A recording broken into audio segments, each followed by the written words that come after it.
வணக்கம்.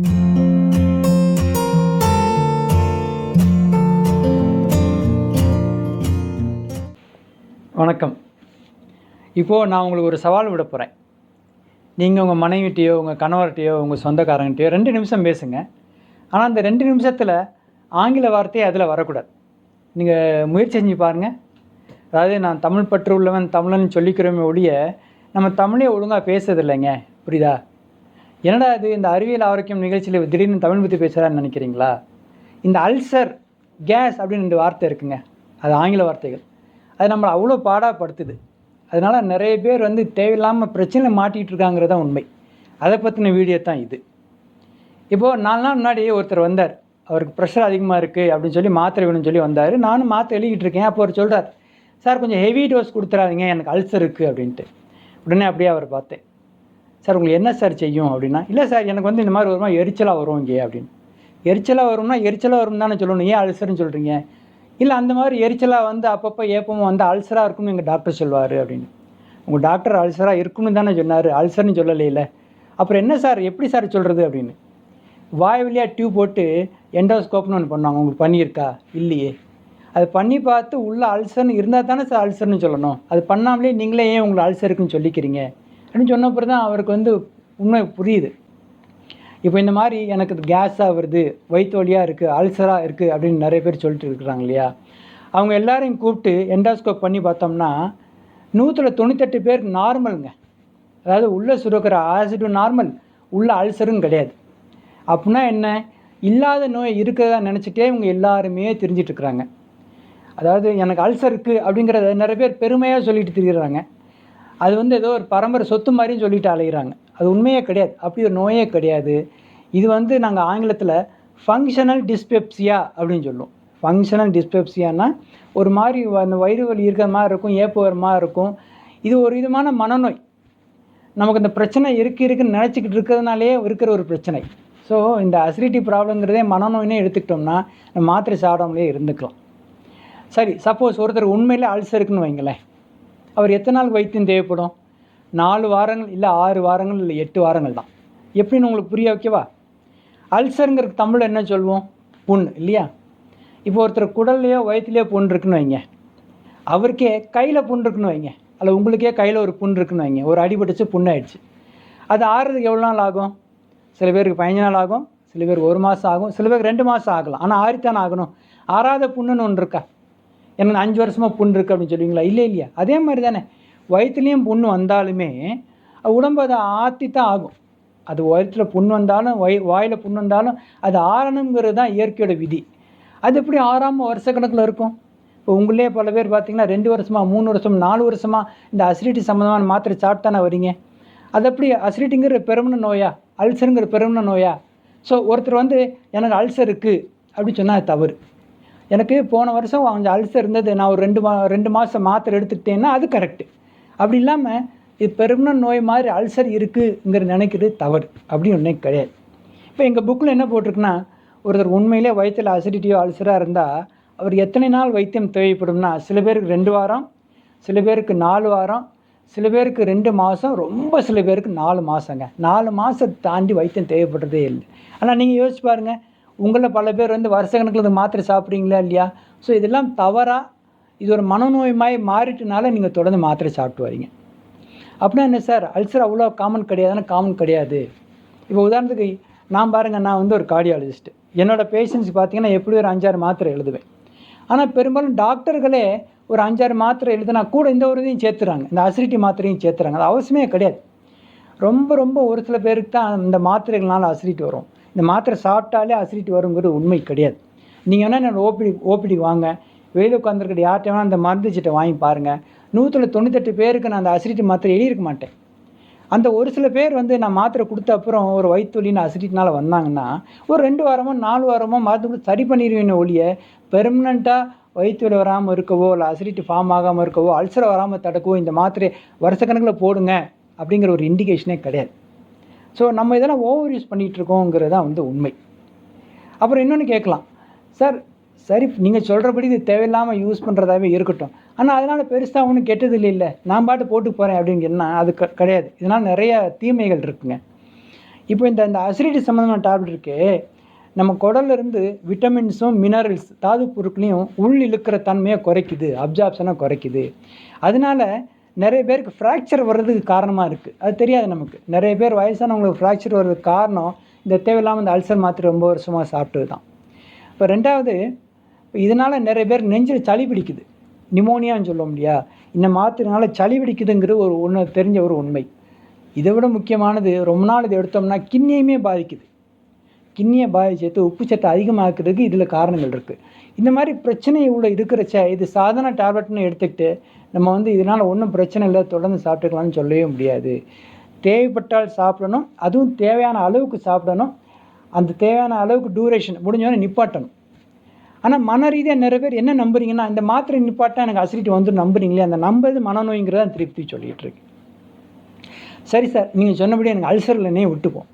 ஆனால் எனக்கு அடிக்கடி ஏப்பமாக வருது, அடிக்கடி படுத்த ஒரு மாதிரி நெஞ்சு கறிக்குது, இதை நான் என்ன தான் சொல்லிக்கிறதுக்கு, என்ன நோய், இதுக்கு என்ன வைத்தியம் அப்படின்னு கேட்குறீங்களா?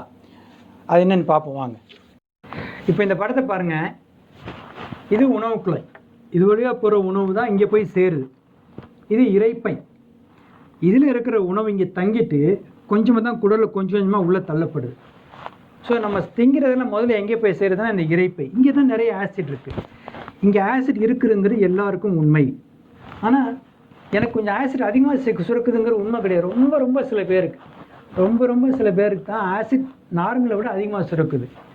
நிறைய பேருக்கு ஆசிட் நார்மலாக தான் சுரக்குது. ஆனால் ஏன் ஒரு சில பேர் ஏற்கடிக்கலுது, ஏன் ஒரு சில பேருக்கு இந்த நெஞ்சு வலி வருதுன்னா, இங்கே உணவு மேலேருந்து கீழே தான் இறங்கணுமே ஒழிய கீழேருந்து மேலே எதுவும் ஏறக்கூடாது. ஏற முடியாதபடி இந்த இடத்துல ஒரு வேல் மாதிரி ஒரு மெக்கானிசம் இருக்குது.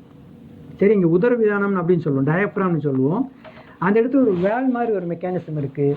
அதனால் மேலேருந்து கீழே தான் போக முடியும், கீழேருந்து மேலே ஏற முடியாது. இப்போ உதாரணத்துக்கு ஒருத்தர் தலைக்கீழாக நிற்கிறான்னு வச்சுக்கோங்க, தலைக்கீழாக இருக்கிறப்போ கூட வாயில் ஏதாவது போட்டோம்னா அவர் முழுங்கினோம்னா அது தலைக்கீழாக இருந்தாலும் அப்படியே மேலே போய் வயிற்றுல போய் இறங்கிடும். ஆனால் வயிற்றில் இருக்கிற திங்ஸ் மேலே வரக்கூடாது. அந்த வேல் மெக்கானிசம் நல்லா இருக்கணும். சப்போஸ் இந்த வேல் மெக்கானிசம் சரியாக இல்லைன்னு வச்சுக்கோங்க, அது நிறைய பேருக்கு இருக்குது. என்ன ஆகும்னா, நார்மலாகவே சுரக்கிற அந்த ஆசிட் இதுவரை மேலே ஏறி இந்த உணவு குழாய்க்குள்ளே போய் எரிச்சலை கொடுக்கும். அதனால தான் நிறைய பேருக்கு பிரச்சனை வருது, அதனால தான் நிறைய பேருக்கு ஏப்பமாக வருது, அதனால தான் நிறைய பேருக்கு நெஞ்செரிச்சல் இருந்துகிட்ருக்கு. இப்போ இன்னொன்று கவனிச்சிங்கன்னா, இந்த உணவு குழாய் பார்த்திங்கன்னா நம்ம இங்கே வரைஞ்சிருக்கீங்களா, இருதயத்துக்கு பின்னாடி இருக்குது. இப்போ ஒருத்தர் இருதய ப்ராப்ளம் வருதுன்னு வச்சுக்கோங்க, ஹார்ட் அட்டாக் வருதுன்னு வச்சுக்கலாம், எரிச்சல் வரும். அந்த எரிச்சலும் சரி, இந்த ஆசிட் கொஞ்சம் மேலே போய் உணவு குழாயில் போய் ஏற்பட்டிருக்க அந்த பிரச்சனையால் ஒரு எரிச்சல் ஒரே மாதிரியாக இருக்கும். ஆனால் பெரும்பாலும் மக்கள் என்ன நினைப்பாங்க, இந்த இடத்துல எந்த எரிச்சல் வந்தாலும் அசிடிட்டி ப்ராப்ளம், கேஸ் ப்ராப்ளமே எடுத்துக்கிறாங்க. ஆனால் இந்த மாதிரி வர ப்ராப்ளம் ஆக்சுவலாக இருதய ப்ராப்ளம்னாலே வரலாங்கிறத நம்ம மறந்துடும். அதுக்காக நான் படம் போட்டு காமிச்சிருக்கேன். ஸோ பெரும்பாலான மக்களுக்கு இந்த இடத்துல எரிச்சல் வர்றது அசிடிட்டினால இருந்தாலும், அதில் ஒரு சில பேருக்கு இருதய பிரச்சனைனால இந்த எரிச்சல் வரும். ஸோ அவங்க அதை உணர்ந்துக்கணும், இல்லைன்னா அது உயிருக்கு ஆபத்தாக முடிஞ்சிடும். ஸோ இந்த நோய்க்கு என்ன பேர்? இந்த நோய்க்கு நாங்கள் சொல்கிறது GERD அப்படின்னு சொல்லுவோம், ரிஃப்ளக்ஸ் டிசீஸ் அப்படின்னு ஆங்கிலத்தில் சொல்லுவோம். இது என்னென்னா, இங்கே வயிற்றில் சாதாரணமாகவே சுரக்கிற அந்த அசிடிட்டி மேலே உணவு குழாயில் ஏறுறதுனால ஏற்படுகிற பிரச்சனை. இப்போ இதுக்கு எப்படி வைத்தியம் பார்க்கலாம்? இதுதான் ரொம்ப காமன், அல்சரை விட இதுதான் காமன். இதுக்கு என்ன பண்ணணும் அப்படின்னா, உங்களுக்கே தெரியும், வயிறை ஃபுல்லாக ரொப்பணும்னா, நம்ம ஃபுல்லாக சாப்பிட்டு வயிறை ஃபுல்லாக ரொப்பினோம்னா அங்கே இருக்கிற ஆசிட் அப்படியே மேலே ஈஸியாக மேலே வந்துடும் இல்லையா? ஸோ பாதி வயிறுக்கு சாப்பிடுங்க, அதான் ஃபஸ்ட் அட்வைஸ். ரெண்டாவது, இங்கே இருக்கிற இந்த வேல் மெக்கானிசம்னு சொன்னேன் இல்லையா, அந்த வேல் மெக்கானிசத்தோட வேலையை எது தடுக்கும்னா ஸ்மோக்கிங் பண்ணோம்னா இந்த ஸ்பிங்டர்னு சொல்லணும், அந்த இடத்துல வேல் மெக்கானிசத்தோட வேலையை தடுக்குது. மூணாவது, ஆல்கஹால், தண்ணி அடிக்கிறது. ஸோ நிறைய நீங்கள் ட்ரிங்க்ஸ் சாப்பிட்டிங்கன்னா அது அசிடிட்டியும் கூட்டி விடும், இந்த இடத்துல வேல் மெக்கானிசமையும் குறைக்கும். ஸோ அதே மாதிரி சாப்பிட்டு முடித்தோடனே உடனே படுத்துடக்கூடாது. உங்களுக்கே தெரியும், இந்த இடத்துல இருக்கிற வேல் மெக்கானிசம் சரியாக இயங்கலைன்னா படுத்துட்டிங்கன்னா உடனே அது மேலே வர பார்க்கும். ஸோ இப்போ ஏதாவது சாப்பிட்ருக்கீங்கன்னா அடுத்து ஒரு 1-1.5 ஹவர்ஸுக்கு படுக்கக்கூடாது, ஸ்பைனை நேராக வச்சுட்டு உட்கார்ந்து தான் இருக்கணும். ஸோ இந்த மாதிரி சின்ன டெக்னிக்ஸ் ஃபாலோ பண்ணாலே போதும், நமக்கு இதனால் வர்றது பெரும்பாலும் தவிர்த்துடலாம். சரி, உணவில் எந்த மாதிரி உணவு இந்த அசிடிட்டியை கூட்டும் அப்படின்னா, உங்களுக்கே தெரியும், ஒரு சில உணவு சாப்பிட்டா உங்களுக்கு அந்த மாதிரி சிம்டம்ஸ் நிறைய வரும், ஒரு சில உணவு சாப்பிட்டா வராது, அதை நீங்களே தேர்ந்தெடுத்துக்கலாம். ஆனால் ஒரு முக்கியமான உண்மை என்ன அப்படின்னா, மாவு பொருட்கள், அதாவது கார்போஹைட்ரேட்ஸ், அதுவும் நம்ம பார்த்திங்கன்னா 3 வேளையும் அரிசியாக சாப்பிட்டுட்ருக்கோம். இந்த அரிசி அசிடிட்டியை கூட்டி இந்த ரிஃப்ளக்ஸ் டிசீஸ் அதிகமாக்குங்கிற ரொம்ப ப்ரூவ் பண்ண ஒரு உண்மை. நான் என்னோடய முந்தைய வீடியோக்குள்ளே சொல்லியிருக்கிற மாதிரி சரிவிகித உணவுக்கு மாறுங்க. அந்த அரிசி கோதுமை சம்பந்தமான உணவுகளை தவிருங்க. உங்களில் ஒரு 80% பேருக்கு இந்த ரிஃப்ளக்ஸ் டிசீஸ் காணாமல் போயிடுங்க. இந்த மாதிரி ஏப்பம் எருக்களிப்பு வரதை தான் அஜீரணம் அப்படின்னு நீங்கள்லாம் சொல்கிறீங்க. அப்படி வந்தால் என்ன செய்யணும்? அரை வயிற்றுக்கு சாப்பிட்ணும். நான் முன்னாடியே சொன்ன மாதிரி சிகரெட், மது அதெல்லாம் அறவே கம்ப்ளீட்டாக தவிர்க்கணும். காய்கறிகள், கீரைகள், பழங்கள் இதை மட்டுமே நம்ம உணவை எடுத்துக்கலாம் அடுத்த ஒரு 4-5 நாட்களுக்கு. முடிஞ்ச அளவுக்கு இந்த கார்போஹைட்ரேட் எனப்படுகிற அரிசி கோதுமை உணவுகளை ரொம்ப குறைச்சிக்கலாம். வயிற்றில் வலி வரப்போலாம் இந்த கட்டி தயிரை நிறைய சேர்க்கலாம். இதை பண்ணிங்கன்னா 4-5 நாட்களில், பெரும்பாலும் ஒரு வாரத்தில் கம்ப்ளீட்டாகவே குணமாயிடும். சப்போஸ் இது குணமாகலையா, நீங்கள் டாக்டர் போய் பார்க்குறீங்க, டாக்டர் சில மாத்திரைகள் கொடுக்குறாரு, அதுவும் எடுக்கிறீங்க, மாத்திரைகளும் சாப்பிட்றீங்க, அவர் கொடுக்குற டானிக் மாதிரி மருந்துகளையும் குடிக்கிறீங்க. அது சாப்பிட்டு 1 மாதம் ஆச்சு, 2 மாதம் ஆச்சு, அது இருந்துக்கிட்டே இருக்குன்னா அதை அப்படியே விட வேண்டாம். ஸோ 1-2 மாதங்கள் முறையான வைத்தியம் எடுத்தும் உங்களுக்கு ஏப்பம், எருக்களிப்பு போன்ற அறிகுறிகள் குறையவில்லை என்றால் வயிறு குடல் சிறப்பு மருத்துவர், அதாவது கேஸ்ட்ரோஎன்ட்ராலஜிஸ்டை கண்டிப்பாக அணுக வேண்டும். ஸோ இந்த உணவு சரிவித உணவுக்கு மாறினதில் நிறைய பேருக்கு சுகர் குறையும், நிறைய பேருக்கு வெயிட் குறையும். அது எல்லாத்தையும் விட முன்னாடி நிறைய பேருக்கு இந்த ரெஃப்ளக்ஸ் டிசீஸ், இந்த எரிச்சல் ரொம்ப ஈஸியாக குறைஞ்சிருக்குங்க. ஸோ நான் இதன் மூலமாக உங்களுக்கு சொல்ல விரும்புகிறது என்ன அப்படின்னா, தேவையில்லாமல் அல்சருங்கிற அல்சர் வார்த்தை உபயோகப்படுத்த வேண்டாம். கேஸ் வார்த்தை உபயோகப்படுத்த வேண்டாம். சார் கேஸ் இருக்குது சார், அப்பப்போ இங்கே பிடிக்கும் சார், அது குத்திவிட்ட வாய் வழியாக ஏப்பம் வரும், சரியாயிடும் அப்படின்னு சொல்லுவாங்க. இது எல்லாமே நீங்களாக ஏற்படுத்திக்கிட்ட ஒரு பிரமை தான். இங்கே கேஸ் டெபாசிட் ஆகிறதுக்குலாம் வாய்ப்பே கிடையாது. கேஸ்னால் உணவு குழாயில் இருக்கணும், நுரையீரலில் இருக்கணும், அவ்வளோதான். வேறு எங்கேயுமே உடம்புல கேஸ் கிடையாது. அப்படி வேறு எங்கேயாவது உடம்புல கேஸ் இருந்தால் நம்ம இறந்து போயிட்டோம்னு அர்த்தம். ஏன்னா அப்போ தான் அதில் கேஸை உற்பத்தி ஆகும். ஸோ இந்த கேஸ்ங்கிற வார்த்தையை யூஸ் பண்ணாங்க, அல்சருங்கிற வார்த்தையை யூஸ் பண்ணாங்க, ஆங்கில வார்த்தையை யூஸ் பண்ணாங்க. உங்களுக்கு என்ன நடக்குங்க அப்படியே தமிழில் சொல்லி பாருங்களேன். நிறைய நேரம் நோயே உங்களுக்கு இருக்காது. இருக்கிற நோயை வைத்தியம் பார்க்குறது ஈஸி. ஸோ நம்ம என்ன புரிஞ்சுக்கணும்னா, இந்த ஹைப்பர் அசிடிட்டி அல்லது அல்சருங்கிற நோய் ரொம்ப ஒரு சில பேருக்கு தான் இருக்குது. அப்படியே இருந்தாலும் நல்ல வைத்தியங்கள் இருக்குது. அதுக்கு 2 வாரம் முதல் 2 மாதம் வரை தான் ட்ரீட்மெண்ட்டு. அந்த ட்ரீட்மெண்ட் முடிஞ்சோன்னா அந்த அல்சர்லாம் டிஸப்பியர் ஆகிடும். அதுக்கப்புறம் என்னென்னு நம்ம யோசித்து அது வராமல் தடுக்கும் முறைகளை ஃபாலோ பண்ணாலே போதும். அதனால் இது ஒரு பெரிய நோயாக நினச்சி வருஷக்கணக்கில் மாத்திரை சாப்பிட்றது அதனால் யூஸ்லெஸ், தேவையற்றது மட்டும் இல்லை, கிட்னி சம்பந்தமான பிரச்சனையும் கொண்டு வரும்னு உணர்ந்துக்கிட்டு தேவையான அளவுக்கு மாத்திரை சாப்பிட்டு நம்ம ஆரோக்கியமாக இருந்துக்கலாம். வணக்கம்.